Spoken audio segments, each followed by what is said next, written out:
How are you? What's up? What's up? What's up? Anyway. I Lily.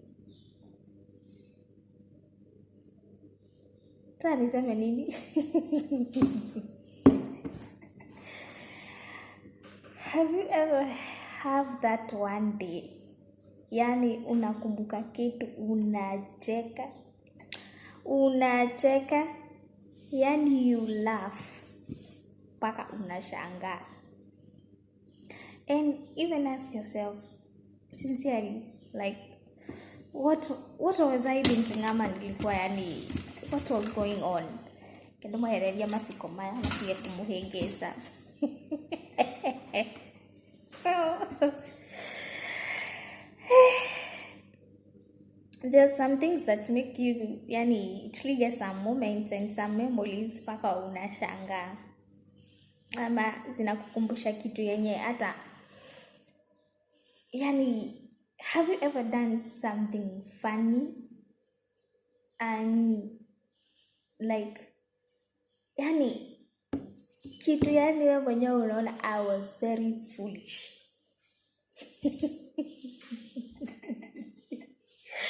Okay, now it's a kind of a story time. Kuna kitu nimekumbuka, yani I was going through my phone, then I remembered kind of kapicha ikanikumbusha oh my god, those days, yeah, those days where you used to do like things just because you want to do them, yani ile like you don't care, okay, umekuwa you are in those like in mwenyewe unaona uko mature enough, nobody can tell you anything, huwezi sikiza. So and by the way, that's how we get to learn about life and understand life, and with your mistakes, that's when you know what is good and wrong, and you get to learn from it. So I was going through my phone, like I've said, and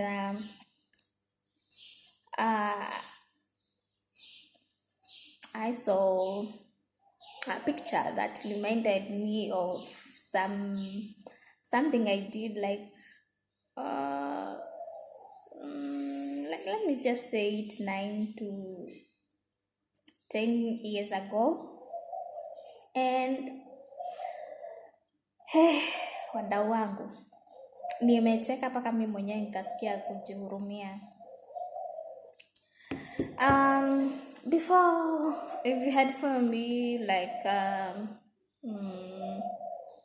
when I was in Saudi, and okay, for those who don't know, I went to Saudi 2014. I think it was on October, September there. No, I went on August 2014. I can't remember precisely what month I went, but it was 2014.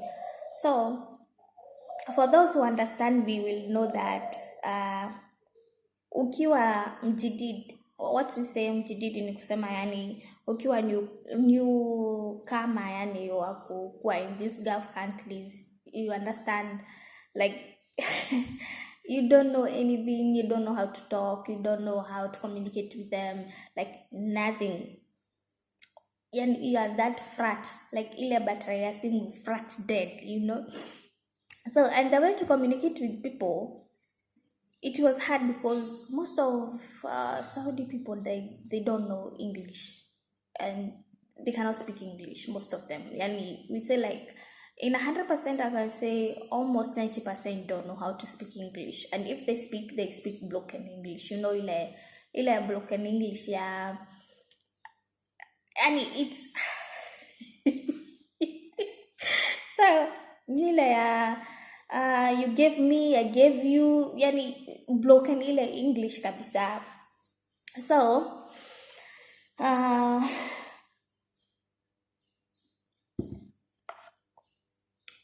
I came to Saudi at 2014, and Okay, the experience was not quite good, not quite bad, but now I can say that I'm experienced, and I would like to those people who are first comers to first try to understand, but at least siku hizi ni kuzuri because watu wengi they go to this shule wanafundishwa nini, they know a bit of what is going on here. So for us in 2014, those who were coming at that time, we were not going to these schools mnaenda ama nini mnaenda mnapelekwa mnafundishwa mnaambiwa all those kind of things you don't know.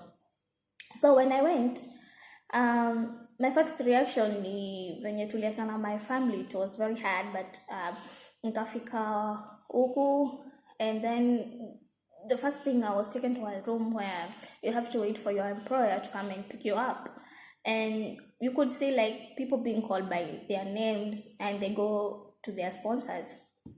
But for me, we still we were like 18 girls from Kenya and we are waiting for our sponsors. Sasa ukisikia mmoja akiitwa wewe mwenyewe anatoka anaenda, mwingine anaitwa. So it was like all of them that tulikuwa pamoja, they have been called and I'm alone. Now I started like, okay, you have that excitement, but you still have that kind of you're freaking out, you're scared, you're like all mixed emotions. But it came to a point that I said, anyway, I just leave all things to God, whatever happens will happen. So the thing is, I came na nikachukuliwa na tukaenda kwa nyumba, and I met a very good sponsor, which I was looking at an old woman, and by the way, she was very mashallah, helwa, good. And even though there were darkest moments and bad, there is no way that you can stay, even in our houses or families we stay, there is no way that we don't quarrel or do things that we are going to make each other mad. But anyway, we are living life like it was. So when I went, my first day at the house, I found out that in that house she was having like one girl who was working for her, and she was Ethiopian. So the thing is, I could not be able, because ile kimbelembele ya kutaka kujua hii nyumba inakuanga aje, mama anakuanga aje, watoto wanakuanga aje, kunaendanga aje, yani which is which, and as Kenyans we like to get, yani unataka kujua A to Z at that time. Hutaki kufichwa anything. So I kinda asked that girl, let me call her Susan, because even if I try to remember her name, I cannot remember like now. I asked her, Susan, how is this house? How do you see how this house looks like, or how people react, or which is which evil? So the first thing, I did not understand, this girl could not even speak English. She was speaking not ile ya Waarabu venye wanaongeanga ati broken English ama nini. For her it was, I don't know, it was English, it was Spanish, it was what, I could not answer. And I could not speak in signs. I could not understand her. So it was very difficult of me to know how to communicate with her. So she told me, like, now she was doing like what she needs me to know. She was doing it, yani kufanya kitu, akiniambia kuja hapa, yani paka kukwambia kuja hapa understand, ujui ni nini unaambiwa. Sasa anashika mkono anakwambia, ona nimeweka maji, nimeweka nini, nimeweka hii, hivyo ndio utakuwa unapika. Yani sawa, unasikia una. So that's what we used to communicate. So before she went before she goes, I have to learn things from her so that she can go. And now I can excuse her to go, then I start working. So one day she told me, "Where amka today is your turn. You have to prepare coffee, you have to prepare breakfast for people. Yeah. Wakiuga atia. Nie kama Faith niliamka, nikapika chai, nikapika coffee, nikapika breakfast. So, really, I didn't know it is supposed to be cooked the Kenyan. Yani, sio ile Kenyan way yetu. Ate, oraruga matube, ukaruga kiria sai, ukaruga coffee. Yani, what I did at, oh my God, ungecheka. So, she woke up and she told me, what have you cooked? I showed her. She was like, oh my God, what have you done? No, it's not supposed to be done like this. I told you are supposed to do this and this and this. I showed you. Why you do that? Now, for me, because I was that typical girl, kimbele hakuna anisaki naona kama ananileta juu ama ananiona kama yani sijui anything. I told her, no, I did what I was supposed to do. Now, the only thing that made us to get to communicate with each other, she told me, like this food, no. Hada cook good but not here. It's not supposed to be eaten in the house because that's not the way it's supposed to be cooked. So I asked her how. Hey, my friend, I was told to cook chicken. Me you don't go cooking that was my first time. So she cooked chicken with water. When I saw that, I removed the kitchen from the pot with the water, and whatever it was cooking, I threw away the water and it started cooking fresh without water. Hey. I tell you, vita yenye ilikuwa kwa hiyo nyumba ya come and go. She came and like, why is water? Why chicken with no water? Why? That's how do you cook any chicken with water? I have never seen chicken cooked with water. She's like, again, my God. Why you are like that? Now she's the Ethiopian speaks Arabic now. So now they were understanding each other in that house as the awkward girl who does random things in that house. Why? Why now you are doing that? Why? Seriously? Why? I asked her, why? You're not supposed to cook chicken with water. Hey, walikelelesha, wakanipigia kelelesha, wakanitusi, nikaambiwa nini, nikaitwa nini. So, to cut the story short, it was like, I came to realize later when I was learning, venye nilitusiwa, nikatusiwa ng'ombe, nikatusiwa monkey, nikatusiwa sijui hata kitu, niko kama ngamia. So, in that process, sasa venye nilikaka like 1 year. That's one I was, nilikuwa nakumbuka, na hii jina nilikuwa nimeitwa siku ingine hapo. Hii jina nilikuwa nimeambiwa siku ingine hapo. Hii jina nilikuwa kwa hivyo hizo jina zinamaanisha hivi. Sasa ndio hivyo ile siku walikuwa nanitusi hivyo seriously. Nikipika gahawa nilikuwa napika gahawa. Naona kama hii ni miti shamba na wapikia. Na mwanga nasema, hapana, mnastahili mkunywa ile coffee. Nilikuwa nafanya vituko mpaka mimi mwenyewe. Walikuwa naona kama ni I'm an alien from another planet. That's what I know they were thinking.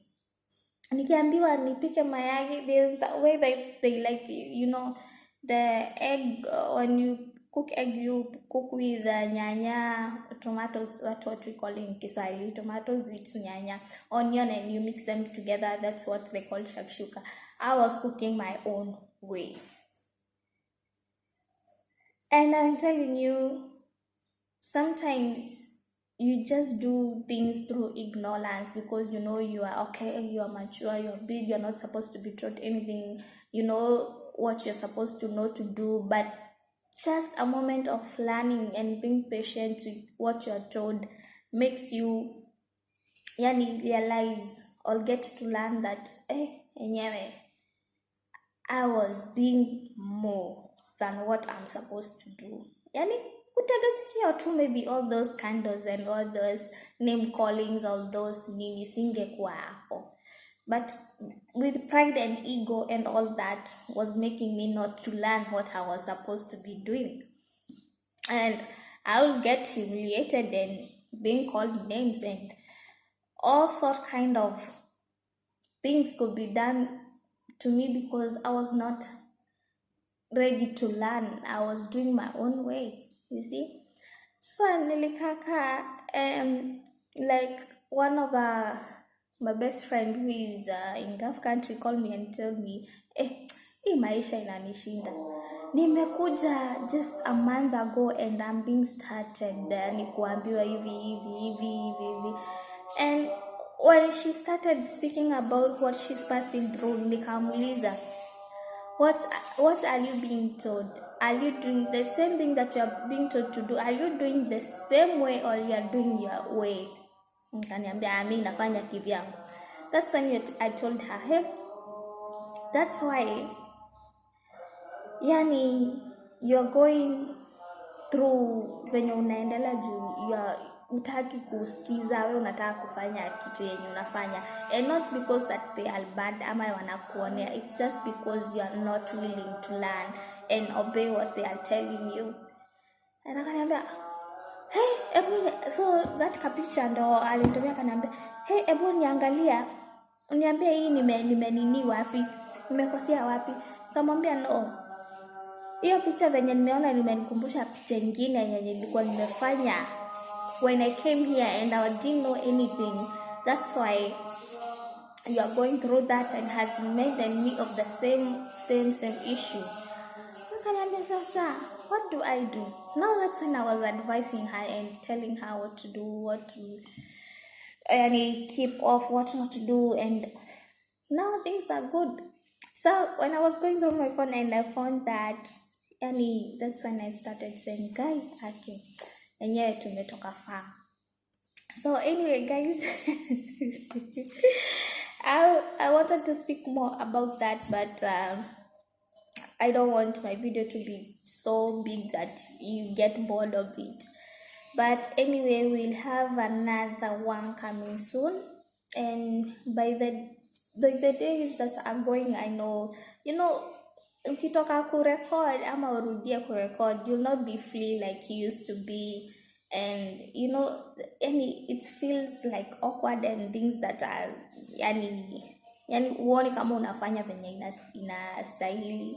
But as day goes by, I know, and those who are in Gulf countries, you know what we go through here, and I cannot show you more than that I'm supposed to be showing because of privacy and the privacy of the house and privacy of other people, So you just familiar to evil, and please don't forget to subscribe, comment, share, and leave a comment of what you like us to talk about on the next video. And thank you so much for those who really viewed my video and they subscribe. I have 3 subscribers, by the way. Asante sana.